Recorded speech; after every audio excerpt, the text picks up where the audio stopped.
The first thing Dry Creek did was try to break her. Loretta Caldwell stepped off that rickety stagecoach, and her boots sank right into mud, same way her heart sank into her belly. The town stared. It wasn't a friendly look. It was the kind of look that measures you, weighs you, and finds you wanting before you've even said a word. She pulled her shawl tighter, but it couldn't hide the simple truth of her. She was a big woman. In a town like this, that was a sin before you'd even committed one. A boy whistled, low and mean. Two women by the mercantile store put their heads together, their whispers like the hiss of snakes in dry grass. A laugh cut through the cold morning air, sharp and ugly. Loretta kept her chin up. She'd heard it all before, but here, in this place she'd hoped was a new start. It felt different. It felt like a final judgment. She needed work. She was a cook, and a damn good one. Her hands knew their way around dough and stew pots, could turn scraps into a feast. But she knew, deep down, that wasn't what these people would see. They'd see her size, and that's where their looking would stop. She walked toward the general store, each step feeling heavy, like she was dragging the whole town's opinion behind her. Inside, the store smelled of coffee and dust. A man named Harlan Pike stood behind the counter, his face a road map of hard years, but his eyes weren't cruel. "Mornin'," he said, a small kindness in a sea of meanness. "You're new." "Looking for work," Loretta said, her voice steadier than she felt. "I can cook." Harlan's gaze flickered to the door, where the whispers had followed her in. "Folks are always looking for help," he said, but his tone was cautious. "This town, it can be particular." Particular. That was a polite word for it. She bought a loaf of yesterday's bread she could have baked better herself, just to have something to do with her hands. Next, she tried the saloon. The air inside hit her like a fist, stale whiskey, sweat, and sawdust. A woman stood behind the bar, tall and sharp as a shard of glass. Miss Odessa Finch. Her smile was all teeth. "Can I help you?" Odessa asked, her eyes raking over Loretta from head to toe. "I'm a cook," Loretta said. "Roasts, biscuits, stews." Odessa let out a low laugh. "Honey, the men in here want something pretty to look at. Nimble waists and quick hands." Her gaze lingered on Loretta's frame, a deliberate insult. "You'd scare my customers away before they finished their first drink." The heat that flooded Loretta's face was scorching. She turned and walked out, the sound of Odessa's laughter chasing her down the street like a stray dog. By midday, she knew. Every door was closed to her. She heard the snippets of conversation as she passed. "Waste of food. No man's gonna take on that trouble." Each word was a small stone, and she was drowning under their weight. She wouldn't cry. She wouldn't give them the satisfaction. She paused by the livery, just to catch her breath, and that's when she saw him. He was tall, broad, and moved with a quiet purpose that made the whole town seem to hold its breath. His hat was pulled low, hiding his face in shadow, but she could see the hard line of his jaw. He was dismounting a horse as black as a starless night. Even Odessa, who had stepped outside for a smoke, went silent. Harlan Pike had come to stand near her, leaning on a post. "That's McCraw," he murmured, his voice low. "Watt Stone McCraw. Folks just call him Stone now." Loretta watched as the man tied his horse. He moved like the world was a slow, heavy thing he had to push through. "Lost his wife a few winters back," Harlan continued, his voice dropping even lower. "Folks say he lost more than that. They whisper it was his fault she's gone, that his heart turned to rock right after. Now he just keeps to himself on that big, lonely ranch of his." Loretta looked at the man again. Stone McCraw, a man whose heart had turned to rock. She felt a strange kinship, a flicker of recognition for another soul living apart from the world. He turned his head then, and for a single, terrifying second, his eyes met hers. They weren't cruel like the others. They were empty, cold and empty like a well that had run dry. And in that moment, she knew the whispers weren't just idle gossip. This was a dangerous man, a broken man, and a broken man was the last thing she needed. She turned away, the hope she'd arrived with now nothing but a pile of ash in her gut. She had found a town, but it was clear she wouldn't find a place. Not here. She spent the next 2 days in the tiny room she rented above Harlan's store, the town's sounds drifting up through the floorboards.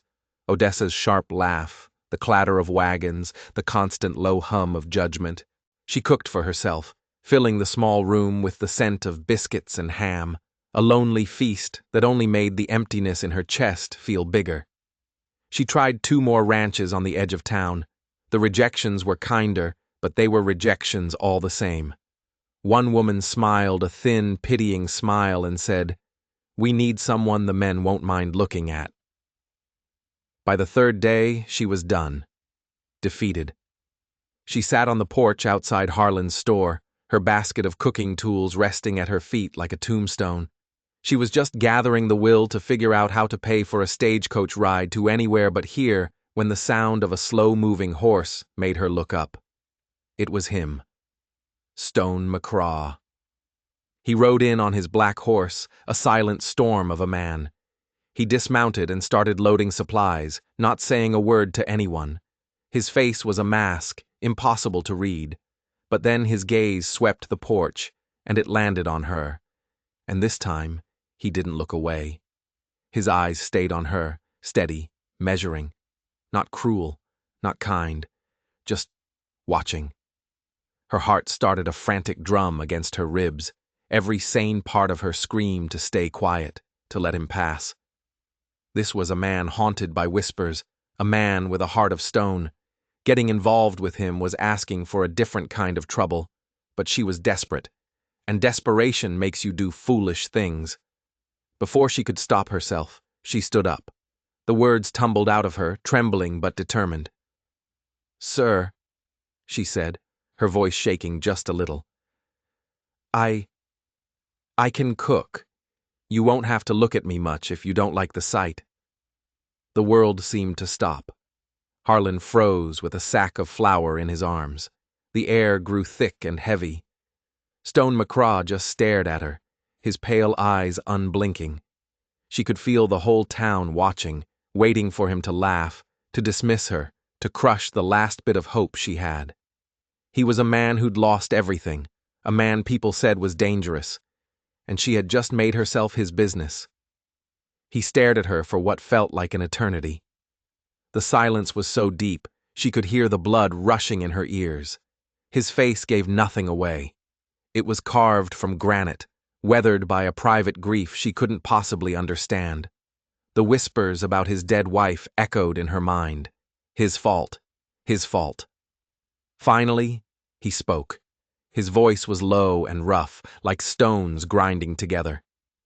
"Come Monday," he said, "if you're as good as you say." That was it. No smile, no softening, just a command. He turned back to his horse, the conversation over.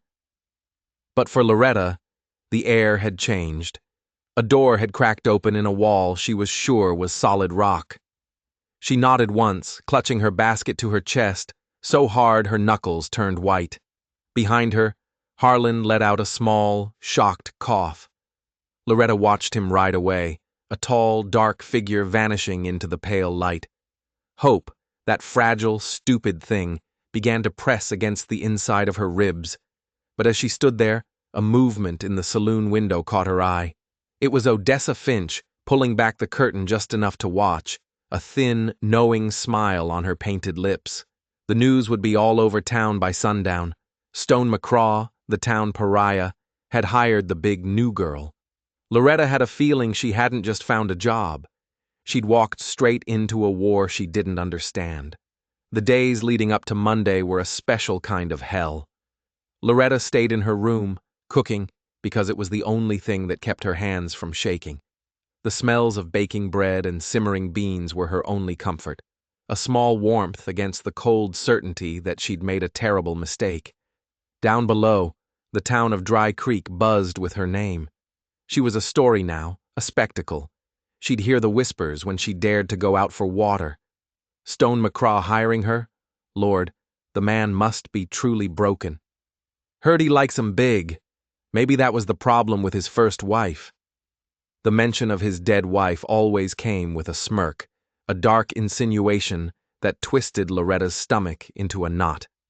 She'd hurry back to her room, her face burning with a shame that wasn't even hers. Harlan Pike was her only ally. He'd see her face when she came into the store and say quietly, "Don't you listen. This town chokes on its own poison." His kindness was a small, flickering candle in a vast darkness. On Sunday night, she couldn't sleep. She scrubbed her hands raw, laid out her plainest, sturdiest dress, and braided her hair tight. She kept whispering the words she'd said to Stone over and over again. "You won't have to look at me much." It sounded pathetic now, a plea. She was bargaining with her own invisibility. Monday morning broke cold and clear. The ride out to Stone's ranch was long, the prairie stretching out in every direction, vast and empty. It made her feel small, but in a different way than the town did. This was a clean, honest smallness. The ranch appeared suddenly, a collection of low, gray buildings huddled against the endless sky. A windmill squeaked a lonely tune. Dogs barked, but fell silent when Stone emerged from the barn. He was even bigger than she remembered, solid as an old tree. He didn't smile. His eyes, pale as a winter sky, held no welcome. "You came," he said. It wasn't a question. "I said I would. Kitchen's this way." He led her into the ranch house. It was a man's house, spare and silent. It smelled of wood smoke, leather, and a deep, settled dust. But the kitchen was a cold, dead heart in the center of it all. The stove was black with neglect, the counters empty, the cupboards nearly bare. A thick layer of grime covered everything. It looked like no one had cooked a real meal here in years. A wave of something like pity washed over her. This was the kitchen of a man who had given up. But it was also something she could fix. "Feed's been simple," Stone said, leaning in the doorway, his broad shoulders blocking the light. "Coffee, jerky, beans when I remember." He looked around the cold room, and for a second, a flicker of something, pain, memory, crossed his face before the mask slammed back down. "I'll need flour, salt, lard." He left, and came back with supplies, setting them on the filthy table without another word. Then he was gone, his boots echoing on the wooden floors, leaving her alone in the silence and the grime. Loretta tied an apron around her waist and started to work. First, she cleaned.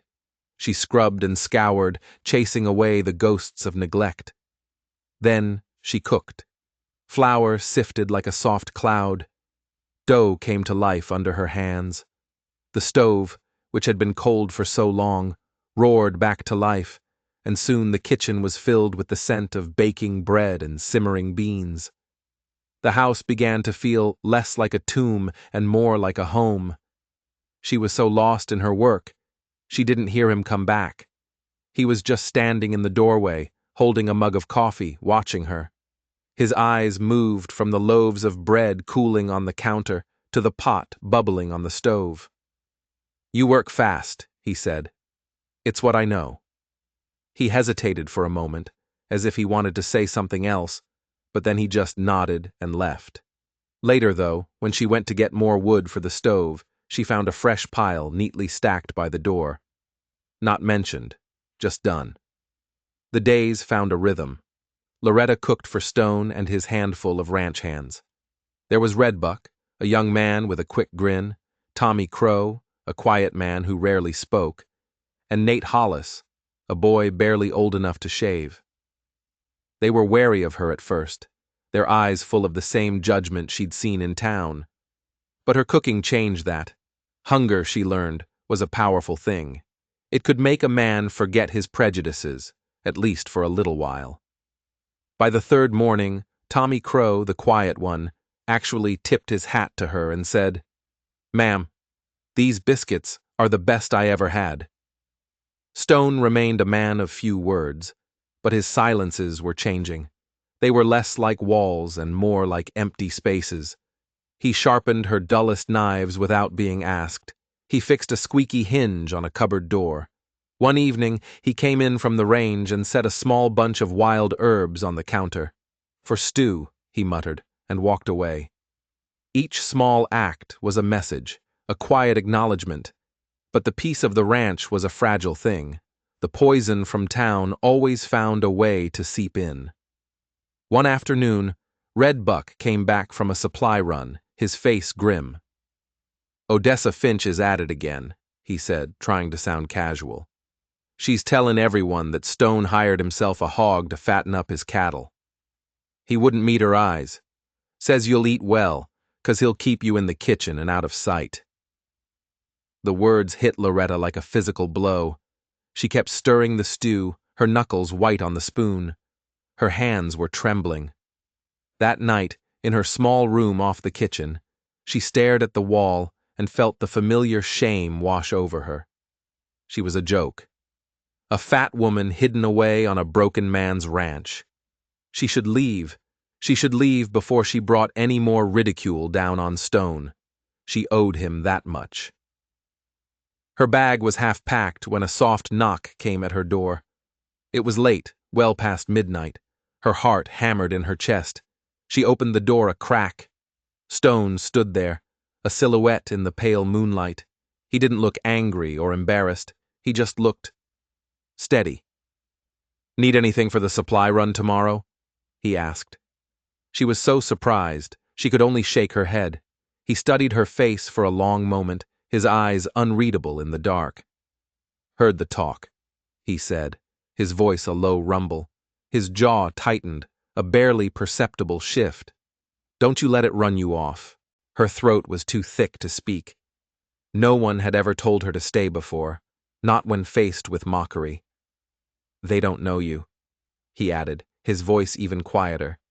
Then he gave a short, sharp nod and walked away, his footsteps fading into the night.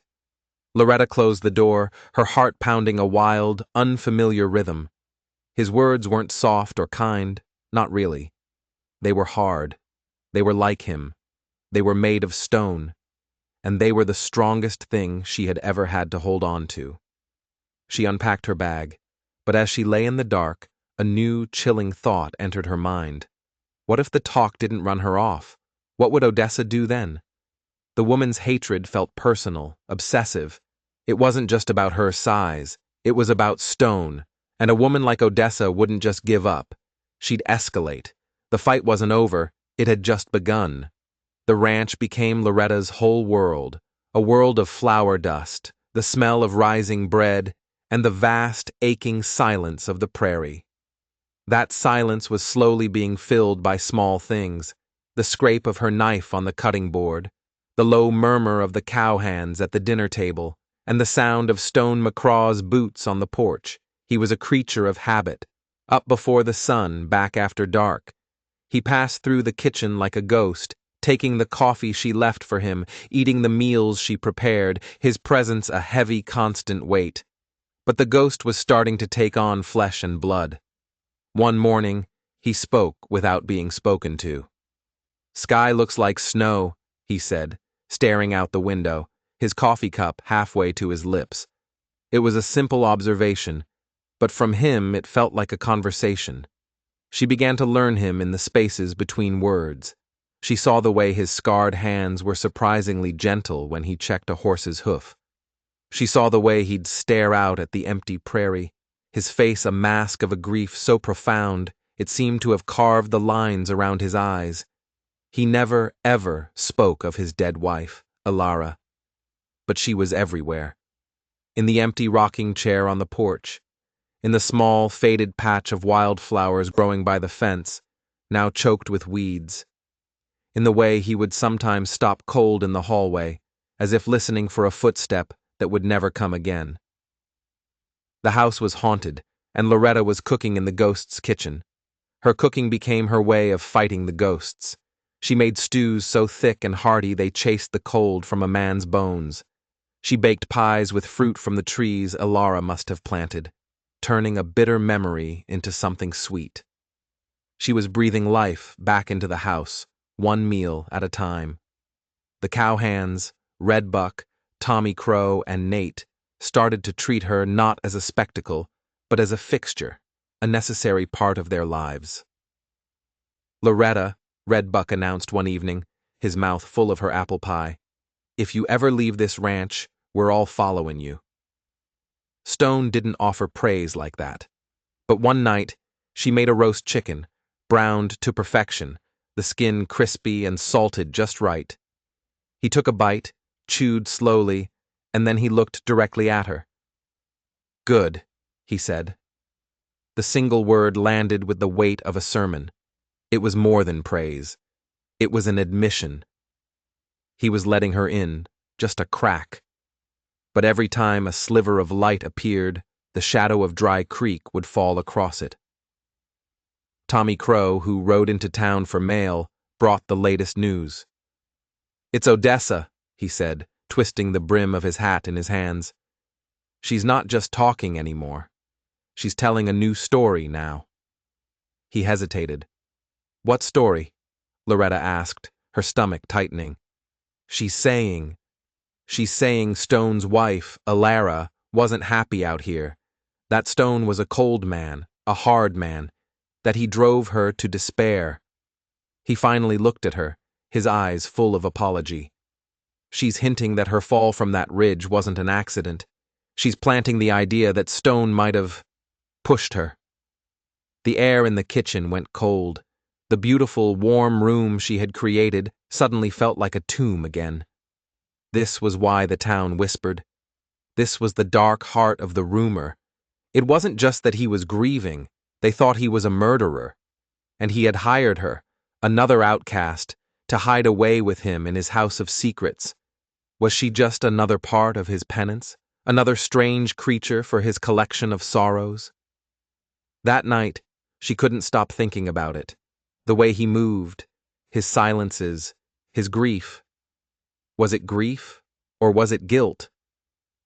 She looked at the man who sat across the fire from her, his face lit by the flames, and for the first time, she felt a sliver of fear. Who was Stone McCraw, really? The next day, he returned from town with a gift. He didn't say it was a gift. He just walked into the kitchen and set a heavy package on the table. "Yours," he said gruffly. She unwrapped the oilcloth. Inside was a set of brand new cooking knives, their steel gleaming, their wooden handles smooth and perfectly balanced. They were expensive, the kind of tool a master would use. It was a gesture of profound respect, a gift that said, "I see your skill. I value it." Her fear from the night before seemed foolish. A man who bought another person tools for their trade wasn't a monster. He was a man who paid attention. But the whiplash between his quiet kindness and the town's vicious rumors was making her dizzy. Who was telling the truth? The man who brought her wild herbs and new knives, or the woman who was systematically trying to destroy him? The answer, she feared, was buried with his dead wife. The tension on the ranch grew thicker. The cowhands were jumpy, casting nervous glances toward the trail that led to town. Stone grew even more silent, his face a thundercloud of controlled rage. He spent more time out on the range, as if the company of cattle was preferable to the company of men. Loretta just kept cooking, pouring all her anxiety and confusion into her food. One afternoon, while she was kneading dough, she heard Redbuck shouting from the yard. She ran to the door. He was pointing toward town. A small dust cloud was rising in the distance, a single rider coming fast. It wasn't the slow, deliberate pace of a neighbor.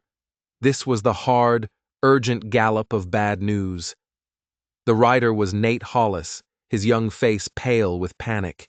He practically fell off his horse. "It's Odessa," he gasped, breathless. "She's been in the saloon all day, buying drinks, whipping men up. She says Stone's a killer and you're his accomplice. She's getting a posse together. She says if the sheriff won't bring Stone in for what he did to his wife, they will. They're coming for him, Stone. They're coming tonight." The sky was a perfect, peaceful blue. The air was warm, but a storm was coming. Not a storm of rain and thunder, but one of torches and ropes. And Loretta was standing right in the middle of it. The whispers had finally become a roar, and it was heading straight for them. Stone didn't say a word. He just walked to the barn. A moment later, Loretta heard the distinct, metallic click-clack of a rifle being loaded. The peaceful ranch was about to become a fortress, and she was trapped inside with a man who was either a victim or a cold-blooded killer. The sun began to set, painting the sky in bloody shades of orange and red. The prairie grew quiet, the kind of heavy, expectant silence that comes before a storm breaks. Stone stood on the porch, rifle resting in the crook of his arm, his face carved from shadow. Red Buck and Tommy Crow stood with him, their own rifles held loosely, their faces grim. They were loyal, but they were just 3 men against a mob. Loretta was inside, the kitchen her only sanctuary. The beautiful new knives Stone had given her lay on the counter, gleaming in the lamplight. Tools for creation. But in a world gone mad, anything could become a weapon. She thought about running. She could slip out the back, lose herself in the vast darkness of the prairie. No one would blame her. This wasn't her fight. But then she thought of the quiet respect in Stone's eyes when he gave her the knives. The way he'd said, "Don't you let it run you off." She had been run off from everywhere else. If she ran now, she would be running for the rest of her life. She took a deep breath, the air thick with the smell of old wood and fear, and she made a decision. She stayed. She built up the fire in the stove until it roared, a defiant beast in the heart of the besieged house. She put on a huge pot of coffee. If men were coming to her home with violence in their hearts, they would find her doing the one thing she knew how to do. She would meet their hate with a stubborn, undeniable act of civilization. She would cook. Hours passed. The coffee boiled. The moon rose, high and white, making the prairie look like a ghostly sea. Every snap of a twig, every hoot of an owl, made Loretta jump. And then they heard it. A low rumble in the distance. Hoofbeats, not one rider but dozens. The mob was coming. Stone didn't move. He just stood on that porch, a solid, unmovable silhouette against the lamplight spilling from the house. Loretta's heart hammered against her ribs like a trapped bird. She watched from the window as the first torches appeared, flickering like angry fireflies in the dark. The riders came into the yard, a chaotic collection of drunken fools and curious townsfolk, led by Odessa Finch. She sat on her horse, her face a mask of triumph in the torchlight. "Stone McCraw!" she yelled, her voice slicing through the night. "We've come for justice for Ilara. We know what you did. Hiding out here with your fat whore won't save you." The insult, screamed for all to hear, should have shattered Loretta. It should have sent her running for the darkest corner of the house. But something strange happened. Hearing the ugly words shouted by that hateful woman didn't fill her with shame. It filled her with a white-hot rage. Before Stone or any of the others could react, Loretta did something she never would have dreamed of. She pushed open the kitchen door and walked out onto the porch. She was a large woman, and in the flickering torchlight she must have looked like a giantess, an avenging angel of the hearth. She was holding a cast-iron skillet, gripping its handle like a weapon. She didn't say a word. She just stood there next to Stone and met Odessa's gaze with a look of pure, unadulterated fury. The mob faltered. They had come for a monster, a broken man hiding in the shadows. They found him standing next to a woman holding a frying pan, a woman who looked ready to take on the whole damn world for the sake of her kitchen. The scene was so absurd, so unexpected, that a few of the men in the back started to snicker. Odessa's face contorted with rage. "Don't just stand there, you fools!" she shrieked. "Get him!"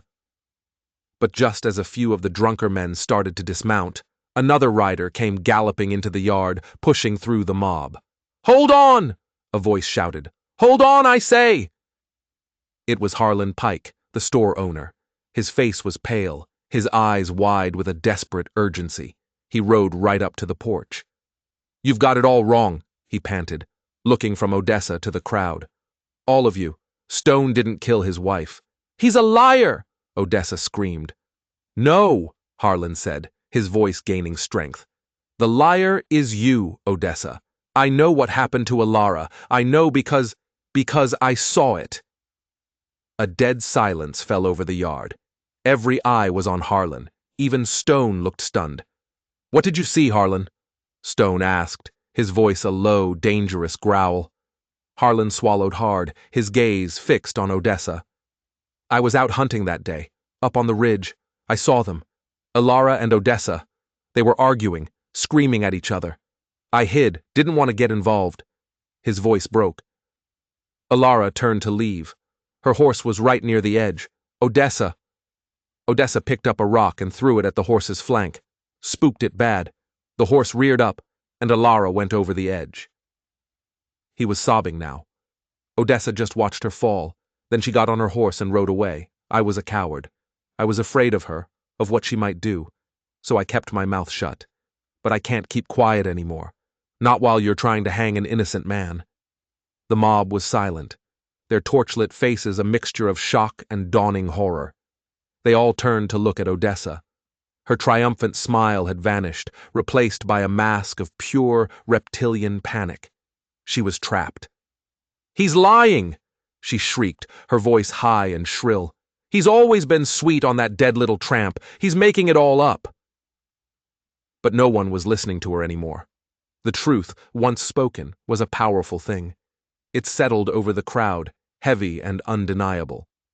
They looked at Stone, not as a murderer, but as a man who had been grieving his wife while being hunted by her real killer. They looked at Loretta, not as a fat whore, but as a woman who had stood by him. And they looked at Odessa as what she was, a monster hiding behind a pretty face and a sharp tongue. The tide had turned. The mob's drunken rage curdled into a sober, ugly shame. And then it turned on its creator. Someone in the crowd yelled, "Get her!" Odessa's face went white. She wheeled her horse around and tried to flee, but it was too late.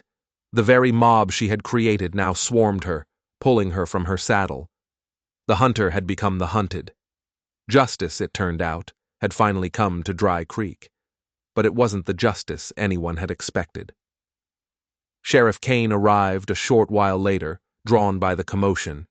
He took a weeping Harlan's official statement, and then he took Odessa Finch away, her face a ruin of scratched skin and broken pride.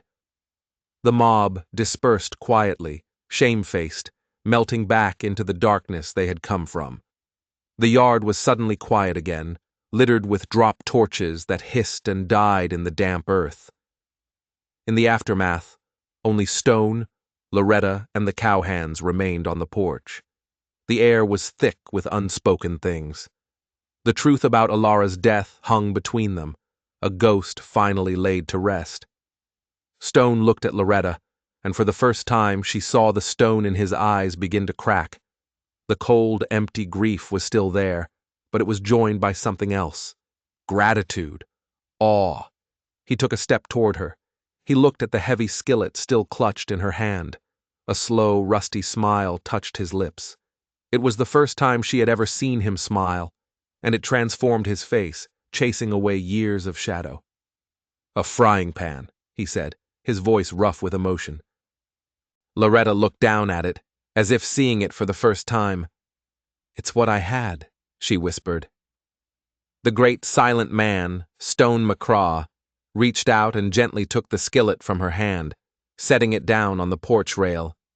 Then he did something even more shocking. He took her hand, her strong, capable, flour-dusted hand, in his own scarred one. His touch was warm, solid. "Loretta Caldwell," he said, and her name in his mouth sounded like a prayer. "You didn't just save my ranch. You didn't just save my life. I think you might have just saved my soul." The house behind them was warm and bright, filled with the smell of strong coffee. The prairie was quiet, the moon shining down on a world that had been turned upside down and then set right again. She had come to Dry Creek, looking for a job and a place to belong. She had faced down ridicule, gossip, and a lynch mob. and in the process, she had found something she hadn't even known she was looking for. She had found a home. She looked at the man holding her hand, a man who was no longer made of stone, and she knew she would never have to be invisible again. The weeks that followed were quiet. The town of Dry Creek, humbled and ashamed, left the ranch alone. Odessa Finch was sent away for trial, her saloon boarded up and silent. Harlan Pike, having unburdened his conscience, seemed to walk a little taller. The story of Loretta and the frying pan became a local legend, told with a respectful chuckle instead of a sneer. On the ranch, a new kind of silence settled in. Not the empty, grieving silence of before, but a comfortable, peaceful quiet. Stone started talking more. He told her about Alara, not the Saint Odessa had painted, nor the victim, but a real woman, restless and unhappy on the vast prairie, a woman he had loved but hadn't known how to make happy. His grief was real, but now it was clean, unburdened by the guilt the town had heaped upon him. He and Loretta didn't fall into a whirlwind romance. Theirs was a slower, steadier thing, built on shared meals and quiet conversations by the fire. He'd watch her knead dough, a look of quiet wonder on his face. She'd listen as he talked about the cattle, the land, the sky. He fixed the loose shutter on her window. She mended a tear in his favorite shirt. They were two broken people who were, piece by piece, helping each other become whole again. One evening, as they sat on the porch watching the sun set, he turned to her. "I never thanked you properly," he said. "For what? Making coffee?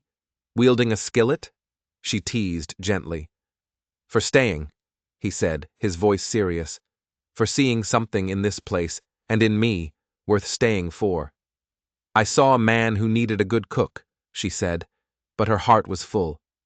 "I need more than a cook, Loretta," he said quietly. He reached over and took her hand. "This house was empty for a long time. I was empty for a long time. You filled it. You filled me." He looked out at the vast, darkening prairie. "I know I'm not an easy man, and this isn't an easy life, but I would be honored if you'd share it with me." It wasn't a flowery proposal. It was simple, honest, and real. It was like him. Tears pricked Loretta's eyes, but for the first time in her life, they were happy tears. She thought of the woman who had stepped off that stagecoach, brittle with shame and fear.